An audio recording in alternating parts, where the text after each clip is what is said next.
I just finished my second Citadel season 2 rewatch, and we have things to talk about. This is your spoiler warning if you want to go ahead and get out. About 15 things I can't stop thinking about, and 10 things that kind of make me want to scream right now.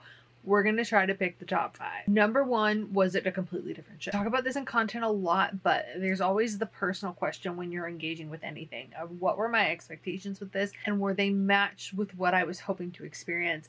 And then everything after that, you get to decide on your own. Your feelings, your hopes, your dreams, your emotions, all of it becomes your personal ownership. And I think they did a good job at telling us with the trailer what we were getting for season 2, and that it was not going to be the same as season 1. Here's the thing, Amazon has a lot of spy shows. They have plenty of other things where they have those elements. So I kind of leaned into the romance girly side of this. For me, there was definitely a part of this where I appreciated that it was almost that James Bond-esque experience, but we actually had a relationship that was, we can't use the word stable. There's probably a better word. So the initial switch from the tone of a season 1 show that was based more heavily in the romance with the spy stuff, kind of pulling everything else along, to very much the spy world elements and the romance and slightly odd emotional character development that kind of juxtaposed to it. I was willing to go on the ride for it. But point number 2, which is probably point number 1, the plot twist. Now here's the thing. I totally was expecting that Abby was going to be some kind of something. Like, we set it up for that and there was nobody else floating around. I didn't expect the backstop technology because I just wasn't thinking that hard about it. But how we experience everything after that was where I started questioning a lot of my feelings about the show. I really spent quite a bit of time wondering if we were almost trying to prove that we weren't predictable, and that was what we were doing when we were choosing Mason's death. And at the same time, I got to the end of it, especially after Abby died, wondering if we were just trying to wipe the slate clean. I had probably 1,000 questions about what was going on behind the scenes, and I didn't quite understand how much of this was intentional. It obviously is very intentional, but I didn't understand why it would be intentional. If it feels like Amazon is setting this show up to fail, why would that be how they decide to end this show? Amazon setting it up for failure is a different conversation, but the visual choices between the first half and the second half of this show were something that I just kind of rattled my cage a little bit. Now, I love all of the episodes that Joe Russo directed. I loved all of the episodes, but I really struggled with the fact that once we flipped from somebody who was visually helping us understand the layers that were emotional, Joe did such a beautiful freaking job of this, and thank God for it, and helping us understand the emotional development that was happening that was so internal with Mason, because it is a spy show and we're really allowing you as the audience to experience the fact that these guys are meant to be good spies. We need to believe in their lies. There were plenty of times that we needed to understand when they were actually lying to themselves. And we got a lot of that in the beginning few episodes. We got it in the scene wherever, so beautifully done. It is going to live in my head for a while.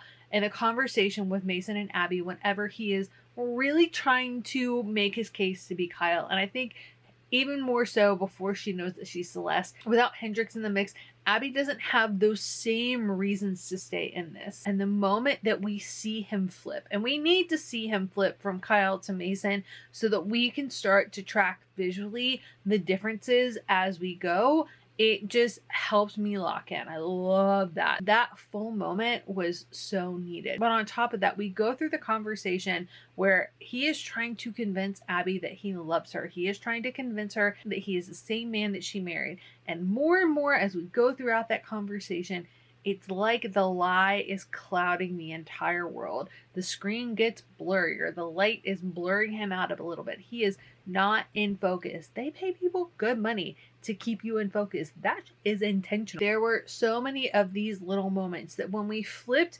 visually from having Joe directing to 5, 6, and 7, it meant that in order for us, for me, to feel like I understand where I need to be emotionally invested, if I understand how Mason is emotionally invested, if I understand what's happening and where people feel vulnerable, I could kind of track, okay, these are the decisions and this is what's happening with this.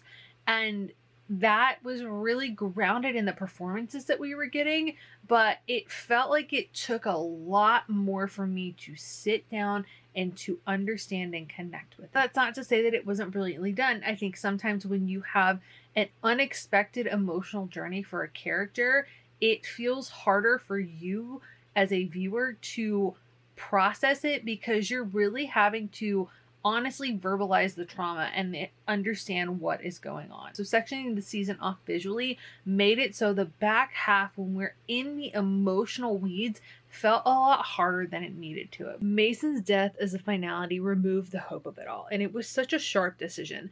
And in the moment, that devastation made me pause. I was not prepared to go into a next episode until I could kind of see my way through it. I've talked a lot in other content about emotional payoff of moments. And the fact that 5 minutes before that, Mason had decided that he was going to go with Abby felt like when we got that I love you between him and Nadia, because it was so rare to actually hear those words. I think the only time we actually heard him say I love you to her in season 1 was in the middle of that fight. It wasn't even in the proposal. So juxtaposing his death and that I love you with the previous choice to leave with Abby, I really found myself winding back to that moment where Nadia confronted him outside of the train station, saying that in order for him to move forward, he knows what he needs to do, but he's too much of a coward to do it. There's a couple of ways that we could interpret this, and one of them just makes my blood boil. Choosing to be Kyle means that Mason doesn't have to be emotionally accountable. Being Kyle means that he has an out. And choosing to walk away from all of this world, from the spy of it all, to live out this entire life could be what we're talking about when it comes to being a coward. And yet at the same time, does Nadia really want him to let her go? For me, Mason, when using Kyle, is an out. He wasn't required to take on the emotional responsibility for all of the decisions that he had made before. He didn't have to carry that weight if he was Kyle. That was his out. So many times he came back to try to claim Kyle as a way to disconnect from Mason. And most of the time they were in conversations with Abby, because even Mason's mom was reminding him of who he was. Everybody was trying to ground him in this world. And I am more than happy to do a deep dive on his entire emotional journey. But it means that when we get to that scene, the finality of it makes him irredeemable. There's nothing that we can come back to now. It is cutting off completely their love story, and that is hopeless now.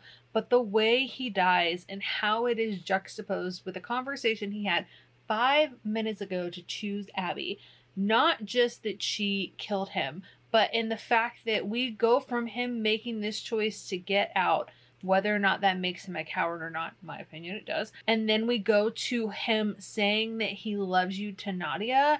I just felt like there's not enough investment to pay this off right now. You've spent way too much time kind of making him an emotional coward.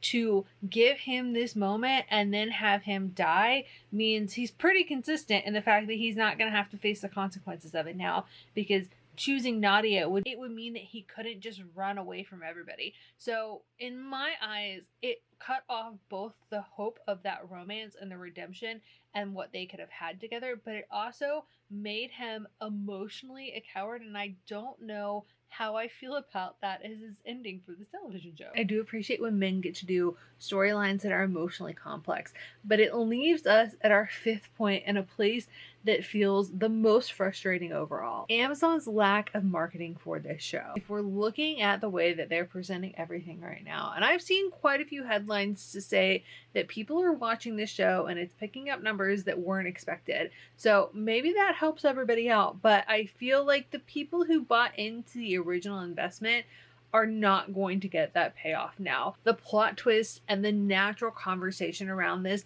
has done everything that Amazon wanted to do, because maybe they just weren't in the mood to spend marketing money on this show. But I feel like that leaves a lot of us in a place of looking at this and saying it wasn't what we hoped.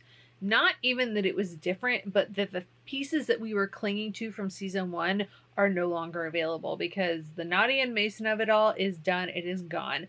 So whatever version of this show we get next, should we get anything next, should it come from the depths of redemption and find its way to a 3rd season of itself, is just going to be a completely different show in a way that doesn't necessarily feel like I want to invest in that show. I'm curious enough with the cast at the moment that I would probably give it another round, but I think that that is a serious just blow for everybody who was so in love with the show. And if it doesn't get picked up, then it ends up being one of those things where you just have to be like, Amazon, what the f-? Because you weren't exactly going to put any more into this. I understand why. I get the business aspect of it. I've seen the headlines. I understand the things. And yet you're completely traumatizing all of the people who have given you all of their time and energy for the show by having this death. You couldn't have decided ahead of time what you were going to do with it and give us a bait and switch ending? Or can you find a way to bring him back? Please don't tell me it's a twin. If it's a twin, I swear to God, it'll be Pretty Little Liars and I will lose it all over. I've had a lot of time to think about it. I've had a lot of time to do the deep dive on this. So if you would like for me to break it down for you frame by frame, shot by shot, in the emotional journey of this episode, because you don't have time to watch it and you're also maybe not going to psychoanalyze it like I will, let me know in the comments below. I've already done it. And it was a bit of a brain twist. It really took a lot for me to lock in, and thank God for Joe, because I would not have gotten there without his first 4 episodes of directing. Wouldn't have happened without it. So let me know in the comments below. But if you're like me and you're still processing your feelings after watching this show, I hope this video helped you and gave you a safe place to do so. Thoughts, feelings, emotions are all welcome in the comments. If you like this video, make sure you give it a thumbs up. If this feels like your vibe, this is the content that I upload on this channel. We're very chill and chatty with what we're consuming, but we're also very analytical. So subscribe so you don't miss anything. And I love you guys. It is a good day to have a good day. And I will see you in a new video very, very soon. Bye, guys.